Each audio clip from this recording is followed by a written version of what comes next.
You shuffle into the kitchen, still groggy from broken sleep. Before you even open the curtains, before you greet your spouse or glance at the news, your hands reach for one thing: the mug. The sound of coffee dripping into the pot, that earthy aroma curling up to your nose.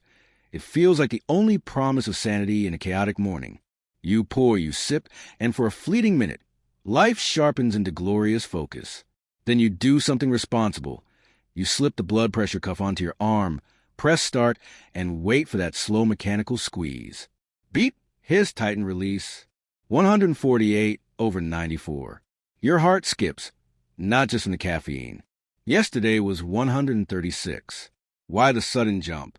You stare at the monitor, and the familiar question returns, nagging at the edge of your chest. Is coffee good or bad for my blood pressure? Because everything else in your life seems to swirl around that daily ritual.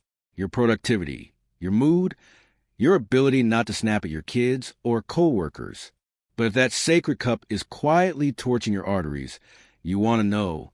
Trouble is, no one seems to agree. Your neighbor brags he drinks 6 espressos daily because Italians live forever. Your doctor probably told you to cut back or switch to decaf without explaining why. Online articles? One headline says coffee causes strokes. Another claims it saves your heart. So who's telling the truth? The pull of the black elixir. Coffee isn't just a habit. It's the most consumed psychoactive beverage on Earth.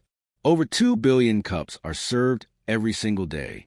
That means billions of moments where hearts flutter slightly faster, arteries tighten, kidneys filter differently, all because of compounds found in those roasted beans. And it's not just caffeine. Coffee contains over 1,000 bioactive molecules, many of them powerful antioxidants, some that widen vessels, others that temporarily constrict them. That's why research on coffee is a minefield of contradictions. One compound raises blood pressure transiently. Another improves long-term endothelial function. For someone with high blood pressure, these chemical games are not academic debates. They're direct threats or blessings to your heart. Because your cardiovascular system lives or dies by a balance between resistance, how tight your vessels are, and volume, how much fluid is pushing inside them. Coffee tweaks both. Why your pressure can spike after coffee. Here's what actually happens inside your arteries after that first sip. Caffeine blocks adenosine receptors. Adenosine is your body's slow down and dilate molecule. Block it, and your arteries lose that gentle signal to relax. That alone nudges systolic BP up by 3 to 5 millimeters of mercury. Caffeine triggers adrenaline. Within 15 minutes, your adrenal glands pump out catecholamines, adrenaline and noradrenaline. These messengers constrict small arteries, telling them to tighten just in case you need to sprint from a tiger. Even though the only tiger is your inbox, kidneys react by retaining sodium. That's right. Caffeine causes a subtle sodium hang-on effect.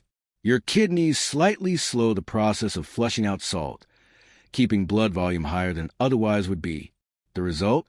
A typical 5 to 15 millimeters of mercury rise in systolic blood pressure within 30 to 60 minutes, depending on your sensitivity. That's been proven in countless small trials. In 2022, researchers did a meta-analysis of 34 studies and found an average increase of 8.1 millimeters of mercury systolic and 5.7 millimeters of mercury diastolic within an hour of drinking a standard cup of coffee. But the story doesn't stop there. If you're a habitual coffee drinker, your body adapts. Studies on long-term coffee consumers show that these acute spikes mostly disappear after 1 to 2 weeks of daily intake.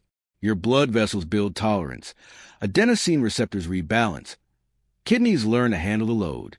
That's why many large population studies actually show coffee drinkers having the same or even slightly lower average blood pressure than abstainers. Their bodies adjusted. Their endothelial function may even improve over time because coffee is rich in polyphenol like chlorogenic acid, which fight oxidative stress in vessel walls. But here's the catch. Not everyone builds the same tolerance. About 50% of people have a genetic variation, CYP1A2, that makes them slow caffeine metabolizers. In them, the adrenaline and artery constriction effects last hours longer. They're at higher risk of persistent hypertension and even cardiovascular events from excess caffeine. So if your pressure jumps by 15 points every time you drink coffee and stays elevated for hours, you could be in that slow metabolizer camp. That doesn't mean coffee is poison for everyone, but it means for you, moderation isn't optional, it's survival. Why this video matters. We made this video because coffee is not universally good or bad for hypertension. It's a powerful pharmacological brew, and your personal reaction hinges on your baseline blood pressure, your genetics, how many cups you have, how fast you drink them, and what you eat alongside. Even the time of day, morning cortisol is already high, so piling caffeine on top is like throwing logs on an already roaring fire. In this series, we'll break down the actual data, so you can decide how many cups are safe for your specific case, which types of coffee cause bigger BP spikes, and how filtering changes a game, the best time to drink it, what to watch for in your body to know if coffee is silently hurting you. What's next? In part 2, we'll explore exactly how caffeine raises BP, the benefits that often get ignored, like reduced arterial stiffness from coffee's polyphenol, and how to read the signals your heart gives you when it's had enough. So don't go anywhere, because that steaming mug might still be your best friend or your most polite, fragrant enemy. Part 2, how coffee really affects your blood pressure, the good and the bad, the instant rush, and why your cuff jumps. So let's get brutally honest. The first thing coffee does, even before it makes you feel awake, is trigger a cascade that sends your blood pressure north. Within 15 minutes of your first sip, caffeine begins blocking adenosine, that molecule in your brain and bloodstream whose sole job is to tell vessels, relax, it's safe. Without adenosine whispering to keep arteries loose, the smooth muscle lining your blood vessels tightens. The same volume of blood now pushes through slightly narrower tubes, raising pressure. But caffeine sabotage doesn't end there. It also lights a fuse under your adrenal glands. Your body releases adrenaline, epinephrine, and noradrenaline, stress hormones designed to help you fight or flee. Under their influence, heart rate climbs by 3 to 10 beats per minute. Peripheral arteries constrict to divert blood to major muscles. Kidneys start adjusting filtration, slowing down sodium excretion to keep volume high. In a 2020 randomized crossover study, researchers gave participants either coffee or a placebo drink. Within 45 minutes, the coffee group's systolic blood pressure rose 7.6 millimeters of mercury on average, while the placebo barely budged. Diastolic also ticked up by 5.3 millimeters of mercury. Those numbers might seem small, but over 24 hours, repeated bumps keep your pressure elevated long enough to stress your heart.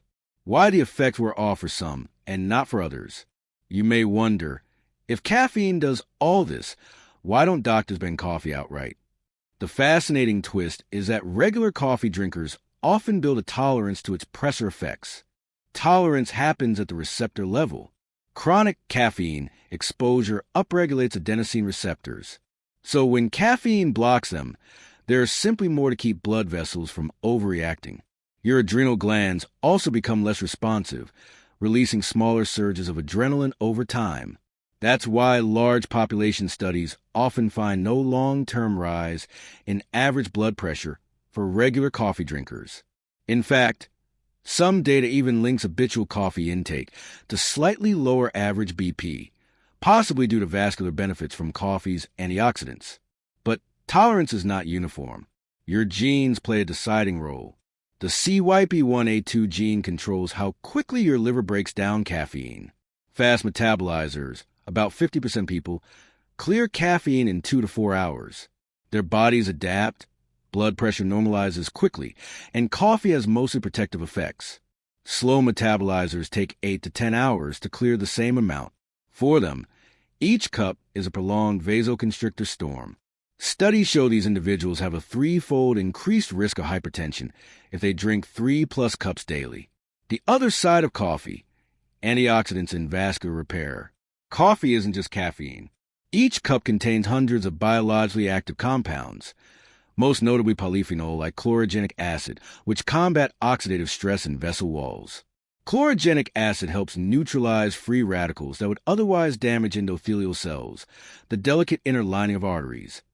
Less damage means better nitric oxide production, which keeps vessels relaxed. A 2019 Japanese study showed that chlorogenic acid supplementation improved flow-mediated dilation by 3.7%, a direct marker of better arterial flexibility. Coffee also reduces systemic inflammation.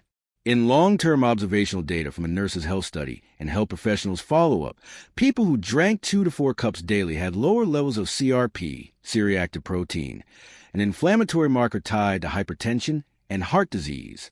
So coffee is a paradox. Caffeine can raise pressure acutely, especially in sensitive people or consumed rapidly on an empty stomach. Polyphenol may improve vascular health long-term, offsetting some of that temporary squeeze. Signs your body isn't handling coffee well. Not everyone gets dramatic palpitations or the infamous caffeine jitters, but your body sends subtle warnings that your coffee habit may be working against your blood pressure goals. Your morning BP is higher than your evening BP. Should be the opposite. Natural cortisol is high at dawn, so adding caffeine can push you over the edge. Cold hands and feet. Peripheral vasoconstriction can drive blood to core organs, leaving extremities chilly. Frequent urination with mild dehydration signs. Caffeine is a mild diuretic, and if your urine stays clear despite minimal water intake, your kidneys are working overtime. Difficulty falling asleep, even if you drink coffee at noon. A sign you may be a slow caffeine metabolizer. If caffeine lingers in your blood at midnight, it continues blocking adenosine, disrupting deep sleep. And ironically, high BP is reinforced by poor sleep, testing your personal reaction. The simplest way to understand if coffee is harming your blood pressure is to test it systematically. Measure your BP first thing in the morning before coffee. Drink your usual cup. Check BP 30 to 45 minutes later, then again at 1 hour. If your systolic jumps more than 10 to 12 points and stays elevated for hours, your arteries might be sensitive to caffeine. Try cutting back, switching to half CF, or using smaller cups. Alternatively, use a DNA service, 23andMe Ancestry, to check your CYP1A2 genotype. If you're a slow metabolizer, your best strategy might be to limit coffee to 1 small cup early in the day or switch to polyphenol-rich decaf. Up next, in Part 3, we'll break down different coffee brewing methods and their impact on heart health, from espresso versus filter drip to Turkish versus cold brew. We'll also expose how adding creamers, sugar, or non-dairy health substitutes can turn your morning cup into a vascular ticking time bomb. Stay with us. The truth about coffee is bigger than caffeine alone, and your arteries deserve the full story. Part 3, the truth about brewing methods, add-ons, and when coffee turns dangerous. Why how you brew matters more than you think. Most people think all coffee is created equal, that it's simply caffeine content versus the body. But researchers have uncovered something fascinating. Your brewing method radically changes the compounds that either help or hurt your cardiovascular system. Take 2 people, each drinking a cup with the same caffeine amount. One uses a French press, the other uses a simple drip filter. Their blood work over time? Drastically different. The filtered versus unfiltered story. Coffee beans contain 2 cholesterol-raising compounds, cafestol and coeal, types of diterpenes. They don't directly raise blood pressure in the moment, but over weeks they elevate LDL, bad cholesterol, thickening blood, and subtly increasing peripheral resistance. French press, Turkish coffee, espresso, unfiltered methods. The fine oily particles carrying cafestol flow straight into your cup. Drink 3 to 4 cups daily this way, and your LDL can rise by 10 to 15%. A Norwegian trial found that switching from boiled unfiltered coffee to drip lowered participants' LDL by an average of 14 milligrams per deciliter in just 6 weeks. Paper-filtered drip coffee traps most of these diterpenes. So even heavy coffee drinkers using paper filters saw no cholesterol spike and often had lower CRP inflammation markers. If you already struggle with borderline cholesterol or stiff arteries, your brewing style might be what tips your risk from manageable to dangerous. The add-on problem: creamers, sugar, and fake milks.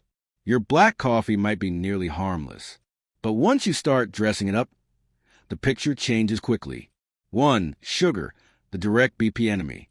Adding 2 teaspoons of sugar, 8 grams, might seem small, but repeated 3 times daily, that's 24 grams. Almost an entire day's recommended added sugar cap. Sugar spikes insulin, which tells kidneys to retain sodium, swelling your blood volume. High insulin also triggers sympathetic nervous activity, tightening vessels. In a crossover trial in Tehran, hypertensive adults consuming 50 grams of sugar in tea or coffee daily saw a 6 millimeters of mercury systolic rise over 4 weeks compared to sweetener-free drinkers. 2. Non-dairy creamers and powdered health milks. Read the back of that vanilla almond creamer bottle. Corn syrup solids, hydrogenated oils, sodium caseinate. Each of these increases inflammation inside vessels, adds hidden sodium, some up to 120 milligrams per tablespoon. Packs artificial sweeteners like sucralose that disrupt gut flora tied to BP regulation. A small Italian study even linked regular intake of emulsified creamers to higher fasting insulin and reduced endothelial nitric oxide, the stuff that keeps arteries open. 3. Heavy dairy. Not all dairy is bad, but if you pour half a cup of whole cream to make a latte, you're increasing saturated fat, which doesn't spike BP immediately but builds arterial stiffness over years. Timing. When you drink matters. Now for timing, a huge overlooked factor. Morning coffee on an empty stomach. Your cortisol is naturally peaking around 8 to 9 a.m., adding caffeine piles more stress hormones on top. This is when people often see dramatic systolic surges, up to 20 millimeters of mercury higher than afternoon cups, as documented in a Japanese ambulatory BP monitoring study. Coffee late in the day. Caffeine's half-life is 5 to 6 hours. So a 4 p.m. espresso leaves half circulating at 10 p.m., enough to keep adenosine blocked, your arteries slightly constricted, heart rate subtly elevated, and deep restorative sleep compromised. Poor sleep then rebounds into higher morning BP. If your pattern is morning spike, late day normal, and restless nights, consider caffeine timing the secret culprit. How to protect yourself. Simple brew rules. Go for paper-filtered coffee, classic drip, or pour-over. It preserves polyphenol and caffeine benefits, but catches cafestal and kawil. Limit add-ons. Try cinnamon, nutmeg, or raw cacao powder to deepen flavor without sodium, sugar, or artificial junk. Pair coffee with food. A small protein/fat meal slows caffeine absorption, softening BP impact. Know your rhythm. If your BP is highest in the morning, delay caffeine to mid-morning, after your natural cortisol has begun declining. Hydrate separately. Don't think coffee counts toward your water intake. Caffeine still modestly dehydrates, so balance each cup with an extra glass of water. Signs coffee is secretly sabotaging you. By now, you've learned caffeine's acute tricks and coffee's brewing surprises. But how do you spot trouble before it wrecks your heart? Your BP chart looks reversed. High as a morning, despite sleeping well. You get head rushes or sea stars when standing up, a sign of transient vessel constriction failing to regulate quickly. Palpitations or irregular heartbeat 20 to 40 minutes after your cup. You need a coffee to calm down a headache. Ironically, often a rebound from earlier vessel constriction. You wake at 3 a.m. wired, pulse racing lightly. That's leftover caffeine plus blocked adenosine. Coming up, the final verdict. So is coffee a friend or foe to your arteries?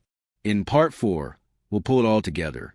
Your genes, your brew style, your add-ons, and your timing, to give you a custom blueprint on how much coffee is actually safe for your blood pressure and how to still enjoy it without pushing your numbers into danger. We'll also show you a 3-day home caffeine test that's more accurate than most doctor visits for figuring out if your body can handle 2 cups, 1 cup, or none. So don't go anywhere. Your arteries, kidneys, and morning ritual deserve this final clarity. Part 4. Your personal blueprint. How to keep coffee from raising your blood pressure. The big reveal. It's not just good or bad. By now, you know why the internet can't make up its mind. Coffee is a paradox in a mug. It's packed with chlorogenic acids and polyphenol that fight inflammation, reduce oxidative stress, and over the long run help keep arteries flexible. But caffeine, especially in sensitive individuals, still triggers a short-term rise in blood pressure, sometimes enough to push you from borderline to officially hypertensive, which means the honest truth is coffee isn't good or bad for high blood pressure. It's simply powerful, and like all powerful tools, it depends on how you use it, how your body handles it, and what else you put with it. The 3-day DIY caffeine tolerance test. Doctors rarely do this, but it's the most practical way to see exactly how your arteries respond. Day 1, baseline without caffeine. Wake, hydrate, wait 30 minutes, then take BP. Eat a normal breakfast without coffee. Check BP again at 1 hour, 2 hours. Log how you feel. Sleepy, clear-headed. Any headaches? Day 2, usual coffee routine. Same wake plus hydration routine. Drink your normal coffee, how you always prepare it. Check BP at 30 minutes, 1 hour, 2 hours. Note pulse, hand/feet temp, energy levels. Day 3, half dose or delayed. Try either cutting your usual coffee in half or delay it to mid-morning, 10 a.m. Repeat BP checks and logs. You'll quickly see patterns. If your systolic jumps 10 to 15 points after coffee and stays elevated for over 2 hours, you're likely sensitive or a slow metabolizer. If it rises 5 points and drifts back by hour 2, your body handles caffeine well. The Safe Zone Strategy, a personal coffee blueprint. Based on your results, here's how to build a heart-smart coffee routine that still lets you keep your beloved ritual. For most people with well-managed hypertension, 2 cups of paper-filtered coffee daily, ideally with breakfast or mid-morning. Avoid late afternoon caffeine to protect nighttime dipping. Keep total caffeine below 200 milligrams per day, about 2 strong cups. For confirmed slow metabolizers or highly sensitive, stick to 1 small cup, 6 to 8 ounces, ideally after food to slow absorption. Consider half CAF or rotating with chicory root or roasted barley drinks that mimic coffee's taste but are caffeine-free.